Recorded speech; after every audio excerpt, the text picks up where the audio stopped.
itu menjadi bagian dari kekayaan intelektual komunal. Tarian tradisional, cerita rakyat, permainan tradisional, itu bagian dari ekspresi budaya tradisional. Nanti kita mau lihat berapa banyak ekspresi budaya tradisional yang ada di tanah Papua yang melimpah ini, yang sudah didaftarkan oleh Dinas Pariwisata yang harus bekerja keras di situ, dan kelompok-kelompok sosial masyarakat untuk didaftarkan ke kami. Supaya apa? Supaya masyarakat pemilik komunal itu punya hak, punya akses di situ.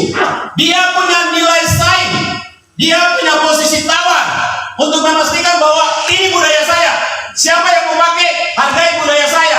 Harus ada komunikasi, pembicaraan. Bukan orang main caplok sana, ambil di sini, kasih yang sana pakai, bikin begini, terus masyarakat komunal tidak dapat apa-apa.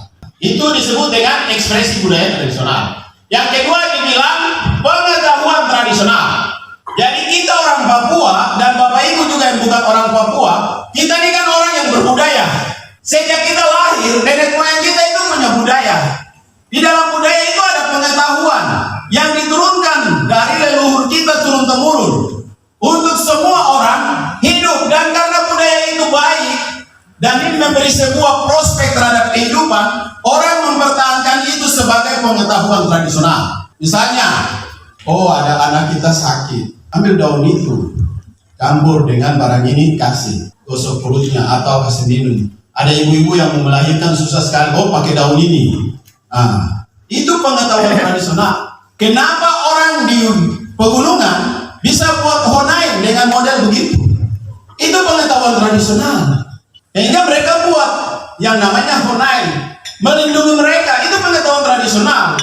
Terus kenapa mereka menarik sebuah tali dengan itu untuk ada suara yang keluar dan batu untuk mengeluarkan api?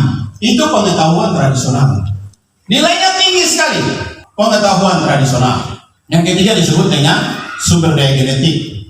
Sumber daya genetik ini remik tumbuh-tumbuhan tertentu, hewan-hewan tertentu. Nanti kita akan kasih contoh, Bapak Ibu bisa lihat. Dan yang keempat disebut dengan potensi indikasi geografis. Papua ini banyak sekali potensi indikasi geografis. Tapi sampai hari ini kita baru punya satu yang bersertifikat yang memiliki potensi indikasi geografis, kopi Baliem. Yang lainnya belum, modal kopi sangat banyak sekali. Nanti sebentar kita tunjukkan jenis-jenis kopi. Selain kopi, matoa, buah merah. Apalagi nanti Bapak Ibu akan lihat. Kenapa disebut indikasi geografis? Karena struktur tanah yang dimiliki di daerah tersebut. Tumbuhan yang sama itu bisa tumbuh di daerah lain, tapi pasti rasanya beda. Rasanya pasti beda. Kenapa beda? Karena memang struktur tanah yang menunjukkan bahwa produk tanaman ini itu punya prospek dan punya nilai. Makanya saya sering menegaskan kepada beberapa pemerintah daerah yang punya potensi indikasi geografis, tidak perlu lagi Bapak Bupati dan yang lain-lain mau kembangkan investasi kelapa sawit. Jangan, tidak perlu. Kembangkan saja potensi indikasi geografis. Kenapa? Orang pasti sejahtera nih.